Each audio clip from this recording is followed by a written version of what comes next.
തമിഴ് രാഷ്ട്രീയത്തിന്റെ പ്രത്യേകത ഏറ്റവും കൂടുതൽ സിനിമാ താരങ്ങൾ രാഷ്ട്രീയത്തിൽ ഇറങ്ങിയ സ്ഥലം എന്നതാണ്. 1977 തമിഴ്നാട് മുഖ്യമന്ത്രിയായി സത്യപ്രതിജ്ഞ ചെയ്ത MG രാമചന്ദ്രൻ എന്ന MGR ആണ് ഈ കൂട്ടത്തിൽ ആദ്യമെത്തിയത്. 1987 MGRന്റെ മരണം വരെ തമിഴ്നാട് മറ്റു മുഖ്യമന്ത്രിയെപ്പറ്റി ചിന്തിച്ചിട്ടേയില്ല.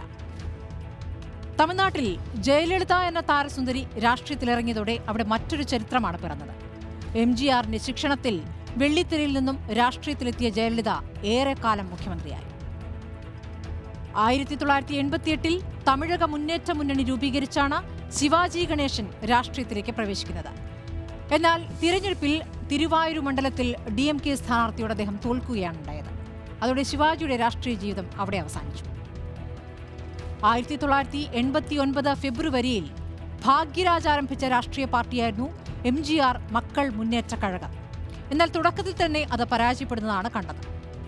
DMKയിൽ നിന്നും പുറത്താക്കപ്പെട്ടതിനു ശേഷം 2004 ഏപ്രിലിൽ തമിഴ് ചലച്ചിത്ര നിർമ്മാതാവ് T. രാജേന്ദ്രൻ ആരംഭിച്ച രാഷ്ട്രീയ പാർട്ടിയാണ് ഓൾ ഇന്ത്യ ലക്ഷ്യ ദ്രാവിഡ മുന്നേറ്റ കഴകം. അതിനും കാര്യമായ വേരോട്ടമുണ്ടാക്കാനായില്ല. MGRനും ജയലളിതയ്ക്കും ശേഷം സിനിമയിലും രാഷ്ട്രീയത്തിലും ഒരുപോലെ തിളങ്ങിയ ആളാണ് വിജയകാന്ത്, തമിഴരുടെ സ്വന്തം ക്യാപ്റ്റൻ. 1980കളിൽ സിനിമയിലെത്തി ആക്ഷൻ ചിത്രങ്ങളുടെ തമിഴ് സിനിമയിലെ സൂപ്പർ താരങ്ങളിൽ ഒരാളായി തിളങ്ങിയ ക്യാപ്റ്റൻ 2006 സ്വന്തമായി പാർട്ടി രൂപീകരിച്ചത്. ദേശീയ മുൻപോക്കു ദ്രാവിഡ കഴകം എന്നായിരുന്നു പാർട്ടിയുടെ പേര്. 2011 ജയലളിത മന്ത്രിസഭയിൽ 29 സീറ്റിൽ ജയിച്ച പ്രതിപക്ഷ നേതാവായി മാറി. എന്നാൽ 2016 ശേഷം രാഷ്ട്രീയത്തിൽ വേണ്ട രീതിയിൽ ശോഭിക്കാൻ സാധിച്ചില്ല.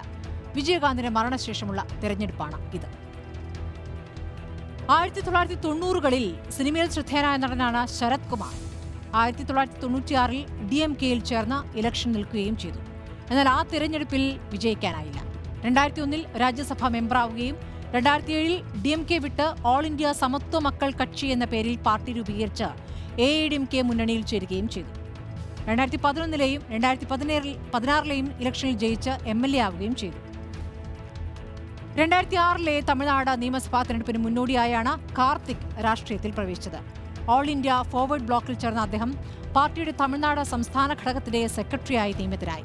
2006 സെപ്റ്റംബർ 24 പാർട്ടിയുടെ തെരഞ്ഞെടുപ്പ് പ്രചാരണ വേളയിൽ അദ്ദേഹം പാർട്ടിയെ നയിച്ചു. പിന്നീട് ലോക്സഭാ തെരഞ്ഞെടുപ്പിന് മുൻപ് 2009 അദ്ദേഹം സ്വന്തം പാർട്ടിയായ അഖില ഇന്ത്യ നാടും മക്കൾ കക്ഷി തുടങ്ങി. വിരുദുനഗർ മണ്ഡലത്തിൽ മത്സരിച്ച അദ്ദേഹത്തിന് 15,000 വോട്ടുകൾ മാത്രമാണ് ലഭിച്ചത്. ലോക്സഭാ തെരഞ്ഞെടുപ്പിന് മുൻപ് തിരുനെൽവേലിയിൽ നിന്നും 2018 ഡിസംബർ 15 മനിത ഉറുമൈകൾ കാക്കും കക്ഷി എന്ന പേരിൽ അദ്ദേഹം വീണ്ടും മറ്റു പാർട്ടി ആരംഭിക്കുകയും AIDMK സഖ്യത്തിന് പിന്തുണ പ്രഖ്യാപിക്കുകയും ചെയ്തു. തെന്നിന്ത്യൻ ചലച്ചിത്ര താരം കമൽഹാസൻ രൂപീകരിച്ച ഒരു രാഷ്ട്രീയ പാർട്ടിയാണ് മക്കൾ നീതി മയ്യം. ജനങ്ങളുടെ നീതി കേന്ദ്രം എന്നാണ് ഈ പേരിന്റെ അർത്ഥം.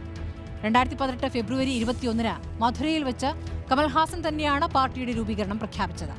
DMK ഇടതുപക്ഷ പ്രസ്ഥാനങ്ങളുടെ നേതാക്കളുമായി ചർച്ച നടത്തിയ ശേഷമാണ് കമൽഹാസന്റെ പാർട്ടി പ്രഖ്യാപനം. പാർട്ടി രൂപീകരണത്തിന് മുന്നോടിയായി നാളെ നമതു, നാളെ നമ്മുടേത് എന്നർത്ഥം ഒരു ജാഥയും അദ്ദേഹം സംഘടിപ്പിച്ചു.